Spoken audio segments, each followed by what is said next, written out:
kita kali ini kita akan membahas tentang penilaian atau asesmen.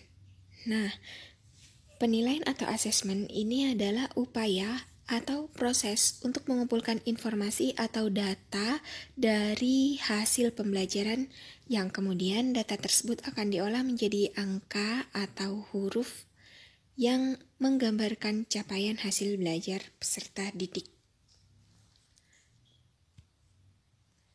Ini yang harus kita ketahui pertama kali tentang penilaian, yaitu pendekatan penilaian. Ada 3 pendekatan penilaian. Yang pertama, assessment of learning. Yang kedua, assessment for learning. Dan yang ketiga, assessment as learning. Dan tentunya ketiganya ini memiliki perbedaan. Untuk assessment of learning, penilaian yang dimaksudkan untuk mengetahui pencapaian hasil belajar peserta didik. Nah, yang perlu kita perhatikan dan perlu kita ingat-ingat itu adalah kata-kata yang dicetak tebal. Itu merupakan kata kunci dari masing-masing pendekatan penilaian. Yang kedua, assessment for learning. Nah, penilaian yang ini dilaksanakan saat proses pembelajaran berlangsung dan biasanya digunakan sebagai dasar untuk melakukan perbaikan proses belajar mengajar. Kemudian yang terakhir, assessment as learning. Nah, asesmen yang ini itu dilakukan juga pada saat proses pembelajaran berlangsung, hampir sama dengan assessment for learning, tapi bedanya di assessment as learning, peserta didik secara aktif dalam kegiatan penilaian tersebut. Jadi, peserta didik juga ikut menilai. Contohnya apa? Contohnya itu seperti melakukan penilaian diri dan melakukan penilaian antar teman. Oke, jadi kata kuncinya pada assessment as learning adalah melibatkan peserta didik secara aktif dalam kegiatan penilaian. Oke, setelah kita paham tentang pendekatan penilaian, yuk coba uji pemahaman melalui soal berikut. Bu Yuna adalah guru matematika di kelas 10 IPS. Materi pada KD 3.1 nilai mutlak telah selesai diajarkan. Dan hari ini, Bu Yuna melaksanakan penilaian atau ulangan harian dalam bentuk tes terhadap peserta didik kelas 10 IPS untuk mengetahui capaian hasil belajar materi tersebut. Nah, udah ada kata kunci ya di sana, ada mengetahui capaian hasil belajar. Nah, penilaian dilakukan oleh Bu Yuna termasuk dalam itu dia pilihan gandanya ada A sampai E. Karena pendekatan penilaian itu cuma ada 3, maka kita boleh eliminasi yang A dan E karena tidak ada kaitannya. Kita tinggal pilih B, C, D. Karena kata kuncinya adalah hasil belajar, maka tadi kalau kita ingat-ingat di slide-nya itu ada assessment yang pertama itu ya. Assessment of learning. Jadi jawabannya yang B, benar. Yang ini ya. Oke, sekarang lanjut. Kenapa yang B? Ini dia pengertiannya yang kita tuliskan tadi di slide pertama. Merupakan penilaian dilaksanakan setelah proses pembelajaran selesai, dimaksudkan untuk mengetahui pencapaian hasil belajar peserta didik. Oke, semoga mudah dipahami ya. Nah, kemudian kita lanjut ke prinsip penilaian. Ada 10 prinsip penilaian. Nah, yang akan kita bahas satu persatu. Pertama, ada objektif. Nah, jadi dalam melakukan penilaian, kita sebagai pendidik harus objektif. Artinya apa? Tidak dipengaruhi oleh subjektivitas penilai. Kita harus menyamaratakan peserta didik berdasarkan memang benar-benar berdasarkan pada capaian hasil belajarnya, bukan karena tetangganya, saudaranya, apapun itu. Intinya tidak boleh dipengaruhi unsur subjektivitas penilai. Yang kedua, adil. Tidak merugikan atau tidak menguntungkan peserta didik karena berkebutuhan khusus atau berlatar belakang berbeda. Semua peserta didik harus menyelesaikan soal yang sama. Ketiga, akuntabel. Dapat dipertanggungjawabkan baik dari segi teknik, prosedur maupun hasil.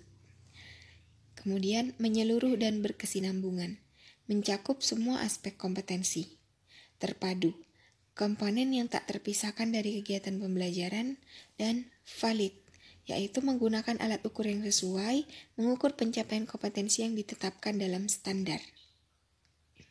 Lanjut, ada prinsip penilaian yang ini adalah terbuka. Artinya, prosedur, kriteria, dan dasar pengambilan keputusan dapat diketahui semua pihak. Ada baiknya jika pendidik memberikan penjelasan kepada peserta didik sebelum melakukan penilaian. Nah, untuk memenuhi prinsip penilaian yang satu ini, yaitu terbuka. Selanjutnya, bermakna. Artinya, penilaian dilakukan ini memang benar-benar bermanfaat dan dapat dipahami. Untuk apa kegiatan penilaian tersebut dilakukan. Nah, kemudian sistematis.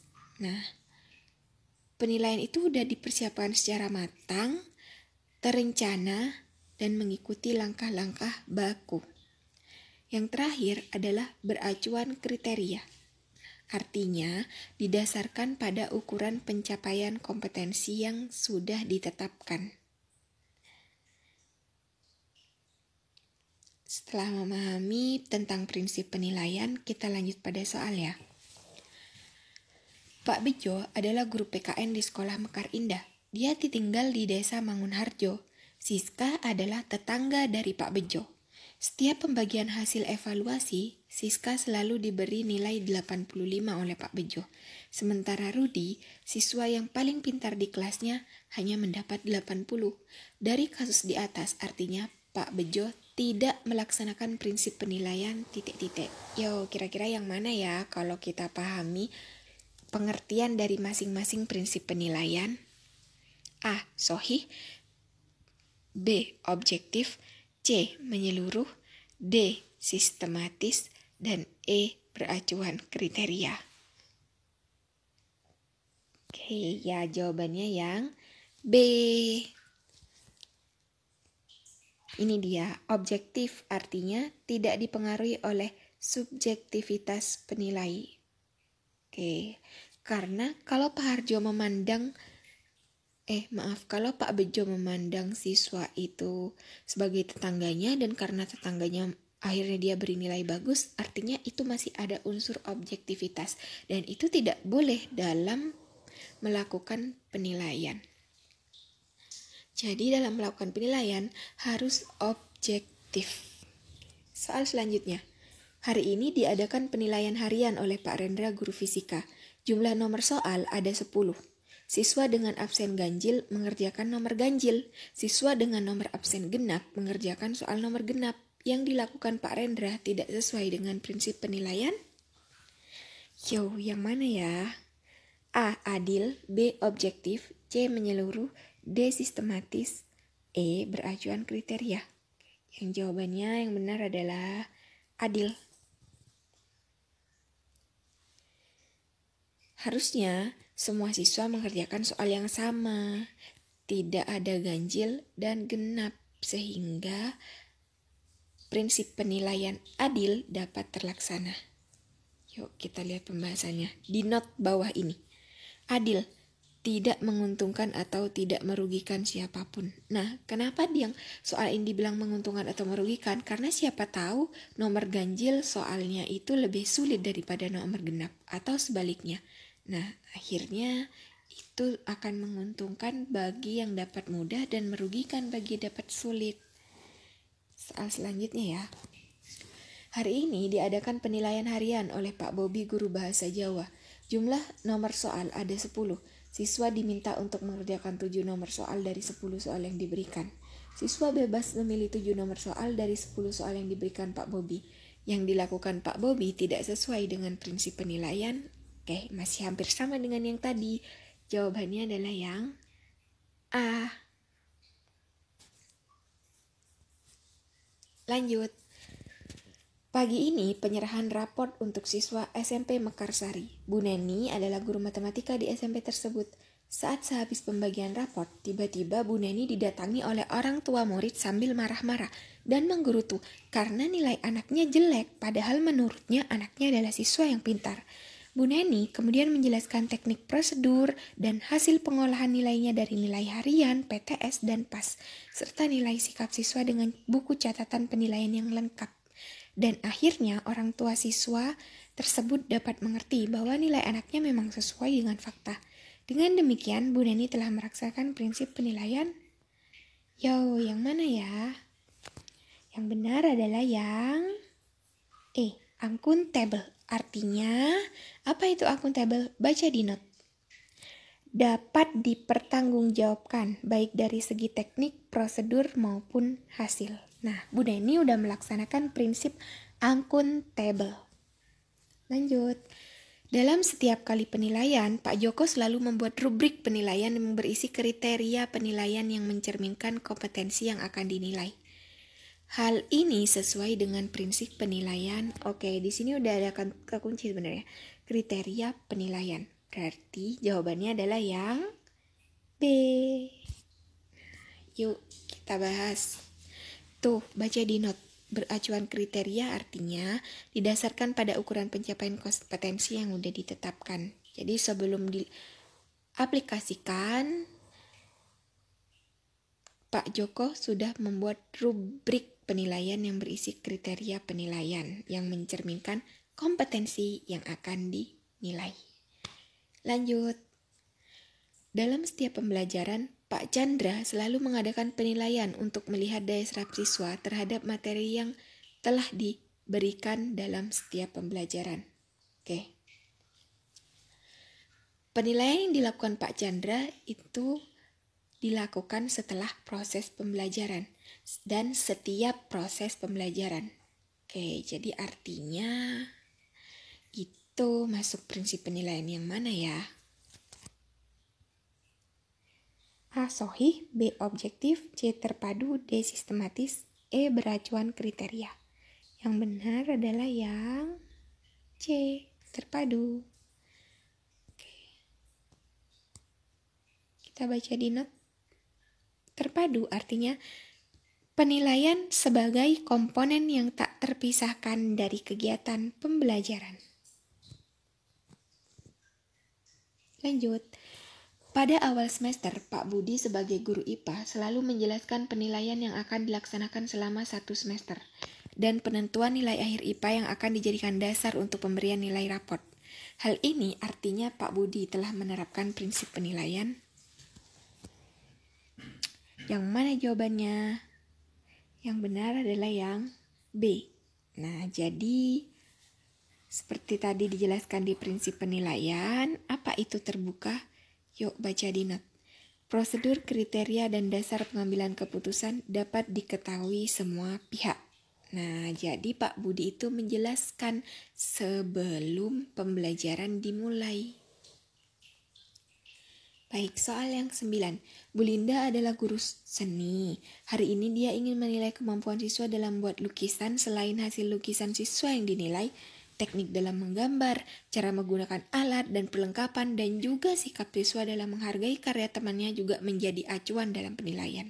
Dalam hal ini, Bu Linda telah menerapkan prinsip apa itu?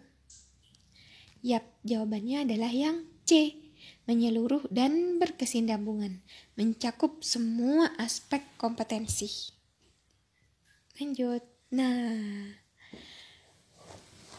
oke, setelah memahami tentang prinsip penilaian, kemudian kita akan membahas tentang remedial.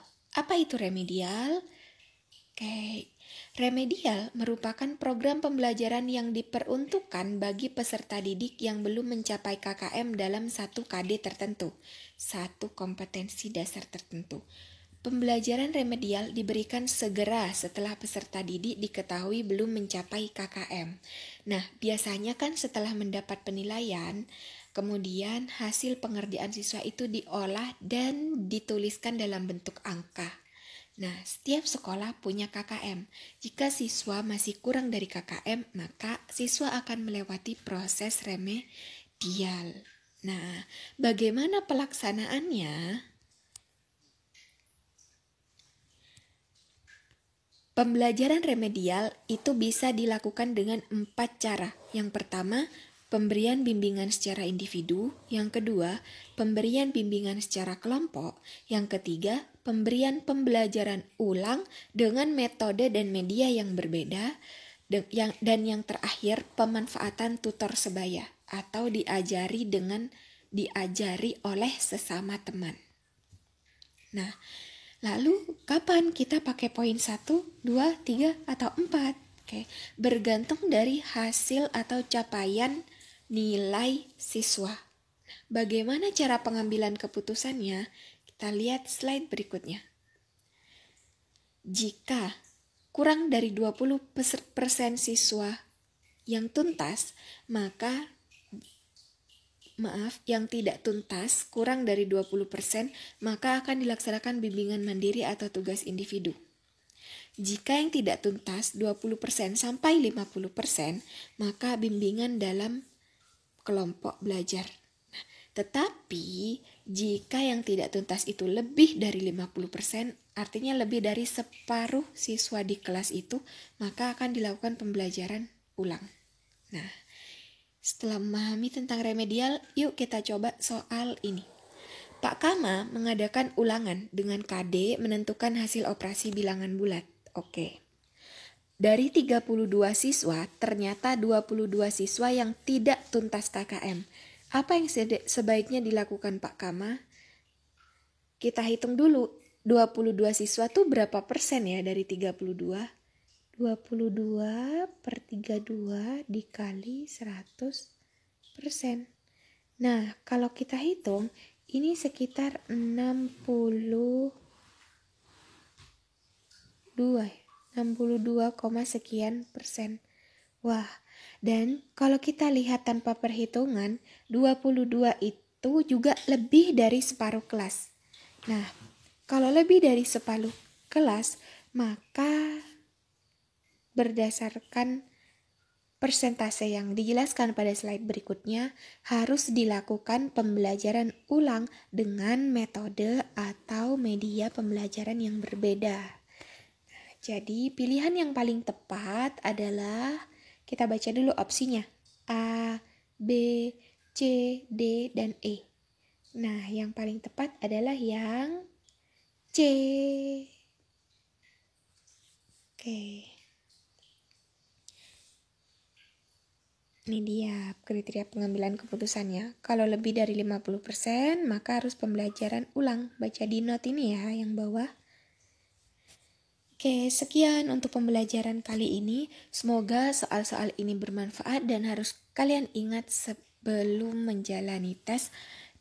Dan semoga tesnya lancar. Terima kasih. Jangan lupa subscribe channel Ini Guru.